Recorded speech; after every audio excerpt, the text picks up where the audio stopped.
নমস্কার বন্ধুরা, কেমন আছো তোমরা সবাই? আশা করি তোমরা সবাই খুব ভালো আছো। Foodie life with Rupa YouTube চ্যানেলে তোমাদের সবাইকে স্বাগত। আমার রান্নাগুলো যদি তোমাদের ভালো লাগে, লাইক, কমেন্ট, শেয়ার, সাবস্ক্রাইব করে দিও। আর তোমরা সবাই ভালো থেকো। ততক্ষণে চলো আমার নতুন আজকের রেসিপি পনির ভুর্জি মশালা। চলো কথা না বাড়িয়ে রান্নাঘরে যাই, পনির ভুর্জি মশালাটা তোমাদের দেখাই কেমন করে করলাম। আমি একটা ফ্রাইং প্যানে 2 বড় চামচ বেসন নিয়ে নিয়েছি। বেসনটা আমি রোস্ট করে নেব, হালকা গন্ধ বেরোনো যতক্ষণ বেরোবে আমি এটাকে ভালো করে ভেজে নেব। বেসনটাকে আমি এবার রোস্ট করে নেব। বেসনটা রোস্ট হয়ে গেছে, একটা হালকা গন্ধ বেরিয়েছে, আমি গ্যাসের ফ্লেমটা অফ করে দেবো। বেসনটা কালারটা কিন্তু চেঞ্জ হয়ে গেছে।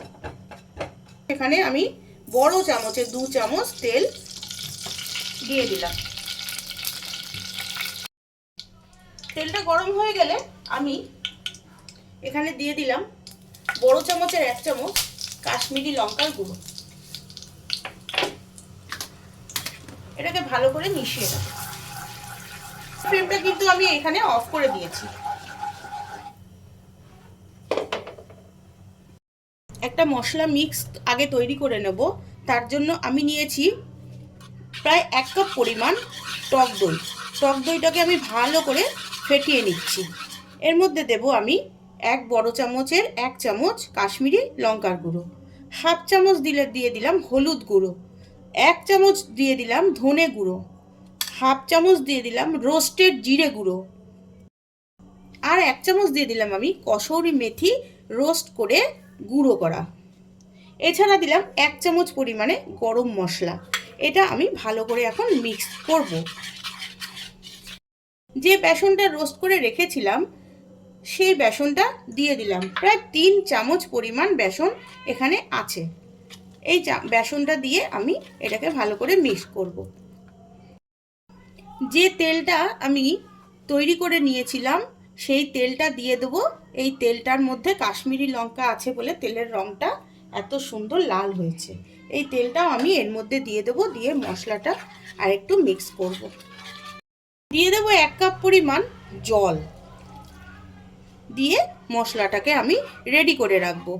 এই মশলাটা আমার রেডি হয়ে গেছে। এবার চলো মূল রান্নায় যাই। খুব সিম্পল আর খুব টেস্টি একটা রান্না। মূল রান্নায় চলে এসেছি।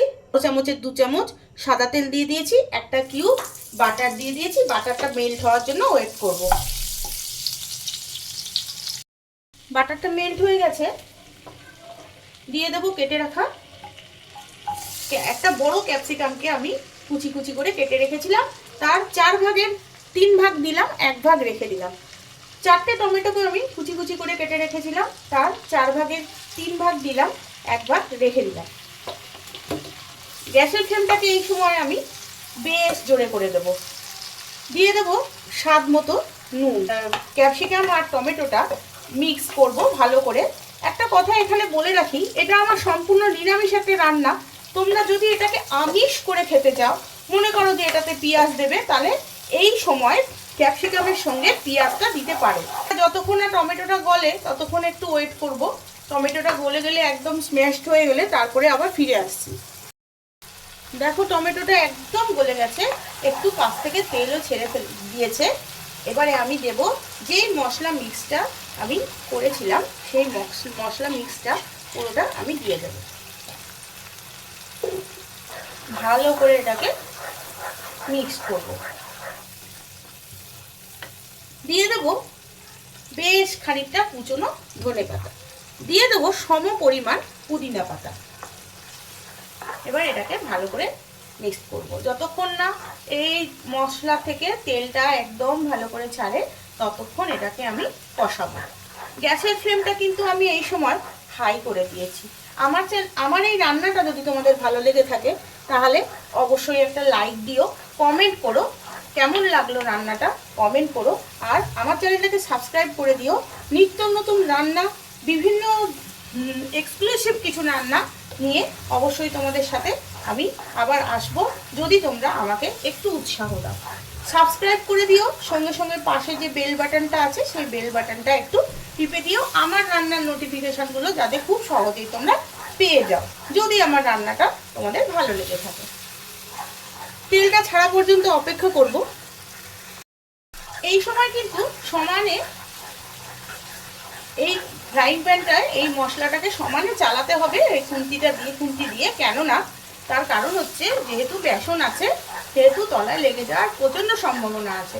দেখো মোটামুটি 2 মিনিট মতো এইভাবে আমি হাই ফ্লেমে নাড়ার পরে 2 মিনিট মতো হয়ে গেছে। এখন আমার দেখো তেলটা কি সুন্দর পাশ থেকে ছেড়ে গেছে। এই সময় আমি গ্রেট করে রাখা, এখানে আমার 300 গ্রাম পনির আছে, গ্রেট করে রাখা পনির আমি 300 গ্রাম পনির আমি দিয়ে দেবো। দিয়ে এবার মশলাটাকে পনিরের সঙ্গে ভালো করে নাড়বো। কেউ স্কিপ করো না কিন্তু, দেখো পুরো ভিডিওটা দেখার জন্য অনুরোধ রইল। এটা রুটি, পরোটা, লুচি, যে নান, যে কোনো কিছুর সঙ্গে তোমাদের খেতে ভালো লাগবে। একবার বাড়িতে করে দেখার অনুরোধ রইল। ভালো করে সমানে এটাকে যতক্ষণ না এটা হয় ততক্ষণ এটাকে ভালো করে, পনিরটা দিয়েছি তো, ভালো করে নাড়তে হবে। 300 গ্রাম পনিরের রান্নাটা মোটামুটি 4 জনে ভালোভাবে খেতে পারবে।